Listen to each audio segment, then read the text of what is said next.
Well, joining me now from Kabul is Afghanistan's former ambassador to the UK, Ahmad Wali Masoud. Sir, good to have you on the program once again.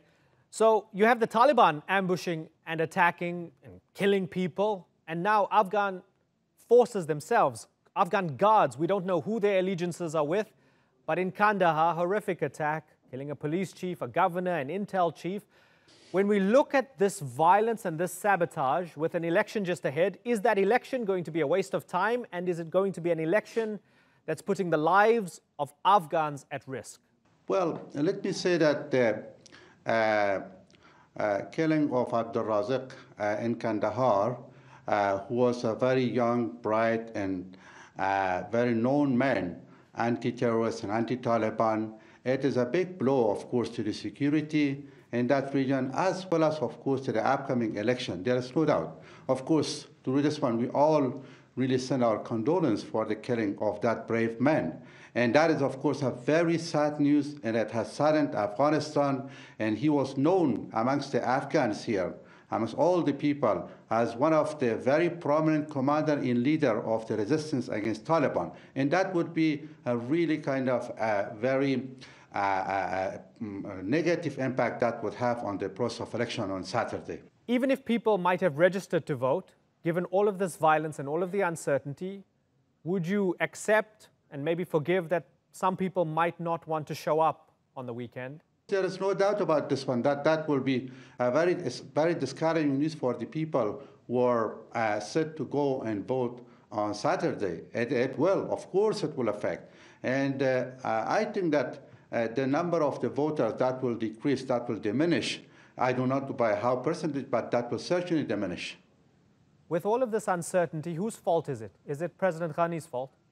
President Ghani, who could not take security, who could not set up a good process of the election, who could not guarantee, give the assurance to the people. Just a day before the process of the election, very big man of Afghanistan is getting killed, and the whole election process is being put in some sort of uncertainty. Of course, this is the President Ghani and this government fault, that they cannot take and maintain the security. They promised, President Ghani promised that he would take the security during the election. But you see, a day before that happened. That is a big fault. And of course, responsibility lies on the government of Afghanistan.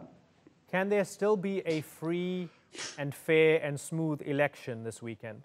Well, before that, of course, the election in Afghanistan, that of course is going to be in a sort of atmosphere of uncertainty with technical problem and so many other problems. Of course, this was the reality. But now this Abdul Razak killing in Kandahar, that will further really deteriorate the situation. So therefore, uncertainty, of course, it will circulate here in Afghanistan. There is no doubt about this one.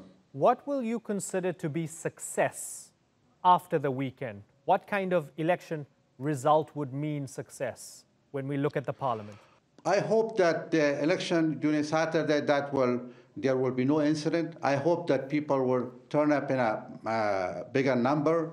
I hope that after the election process, the government of Afghanistan and President Ghani would not influence the result of the election.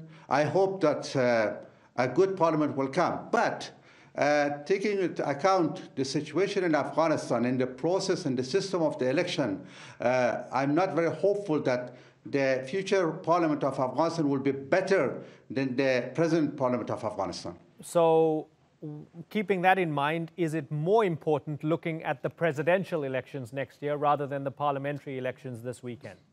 Absolutely. The presidential election next year is very, very important. And that's where a lot of concentration and eyes will look to the presidential election. Because as you know that with the parliamentary election, there were so many shortcomings. I hope that from now on until the presidential election, those shortcomings will be somehow recovered and we will have a clear and transparent presidential election. That's very important. Mm-hmm.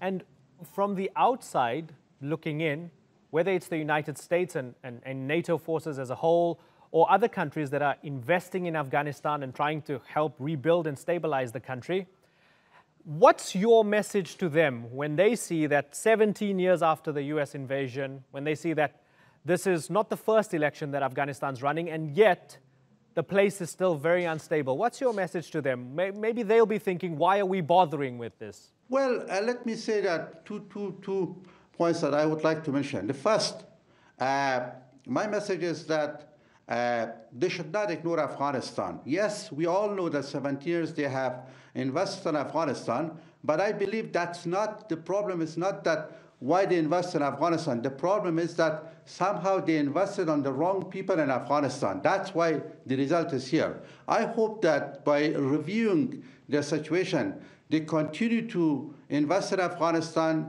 to really look to Afghanistan to solve the problem, especially this security problem, terrorism problem. But at the same time, they have to review their policy that they should, who they should look at, and what sort of agenda is good and is fit for Afghanistan, what sort of system is good for Afghanistan. For example, from now on until presidential election, they really kind of look at what really kind of unifies Afghanistan, not that who can run the country. Like what they choose President Ghani before, that was wrong. I think that was a mistake. So we can see after 5 years that the crisis came back to Afghanistan. That was a very fundamental error and mistake. I think that the time for who has passed. There is no who in Afghanistan to really get everybody together, but they should look at what can save Afghanistan.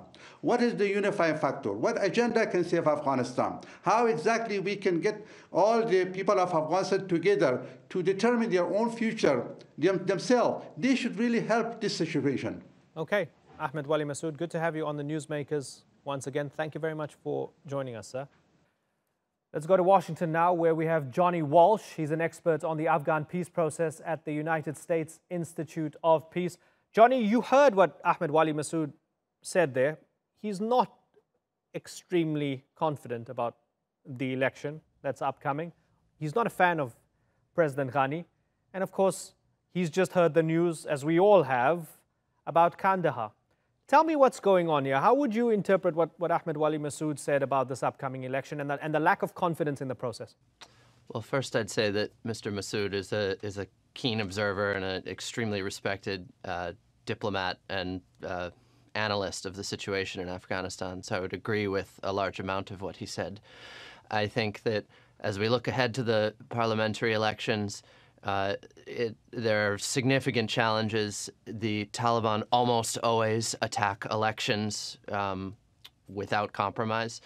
Past election days have been some of the most violent in the history, the entire 17-year history of this war. I would anticipate that this election will be similar. And it is also true that there are significant political disputes surrounding this election and a widespread suspicion that different parties will be trying to perpetrate fraud. So it is, we'll have to see. It is not clear how transparent the outcome will be and how legitimate the Afghan people will consider it. Yeah, Johnny. As we look down at Kandahar, I would just say that as we look at Kandahar, I would agree with Mr. Masoud that General Razak was really a towering figure. He was a controversial figure accused of many human rights abuses. I don't have standing to really know the truth of those, but he was also considered one of the most effective commanders anywhere in Afghanistan, perhaps the most effective, and was a significant reason that the Taliban haven't made more progress on the battlefield in southern Afghanistan. And so there's a lot of uncertainty now, but with his passing, there's widespread fear that Kandahar could be in for some difficult times. Yeah, Taliban stronghold over there in that part of the country. Johnny, when we look at two major factors here, we have a resurgent Taliban. They've eaten up big parts of this country over the past few years. But we also have something you touched upon, infighting and political disputes within this kind of stitched together government, the chief executive Abdullah, President Ghani. Is it more about the political bickering and the infighting and less about the Taliban? Is it more about the fact that there's just a dysfunctional government in Afghanistan right now? I mean, both are significant problems. My view is that Afghanistan is, that it's fundamentally about the war against the Taliban. Afghanistan, unfortunately, faces possibly the largest insurgent group in the world. It's a pretty unified organization. It's very lethal. It's very brutal. And this year, it's likely to resume its place as the most violent battlefield conflict in the world. So that's not to downplay the extent of political disagreements in the capital, but I think that the real paramount issue in Afghanistan is this war. That is also to say that the most important effort going forward, in my personal view, is the peace process, where it is more plausible that there could be a political settlement among the different parties than it is that any of them will win on the battlefield anytime soon. This is an uncomfortable question for many Americans to even consider, especially, remembering 9/11 and remembering the initial reason for going into Afghanistan, or the stated reason. But will there only be a truly representative parliament in Afghanistan when members of the Taliban, or at least people sympathetic to the Taliban, are actually sitting in parliament and are part of that process? I think there's a widespread perception in both Kabul and Washington that the situation would be better if there were Taliban representation in the government. And I don't fundamentally perceive Washington or any of the parties in Kabul as the real obstacle to that happening. It's the Taliban. That's not to say that they utterly reject any form of peace process, but what they do reject is to simply become a political party right now. They view that as surrender. And so there's a very complicated path involving lots of other issues of the U.S. presence, the fundamental nature of the state that's going to have to be navigated before we see that day where Taliban members sit peacefully in parliament. But it's not impossible, and it really has become the focus of U.S. policy, and I think to a large extent Afghan policy. I think it will be probably the main issue in the presidential election next year. How can we get to a reasonable political settlement that both ends the war and protects Afghanistan's gains since 2001? And if I was an Afghan going to the polls on Saturday and I asked you, Johnny, am I voting in a democratic election today? Would I be? What would your answer be? I think that Afghanistan is a democracy. I think it's a very unsafe place in many parts of the country, and that is the foremost problem. I can't foresee how credible or ridden with fraud or not the election will be right now. We'll just have to see. But Afghanistan has seen remarkable political developments over the last 17 years, including alternation of power, the rise of civil society, of free media, and those are gains that are important to protect. And part of that is, I hope, people will vote, at least to the extent it's safe for them to vote. Johnny Walsh, I thank you very much for joining us on the Newsmakers.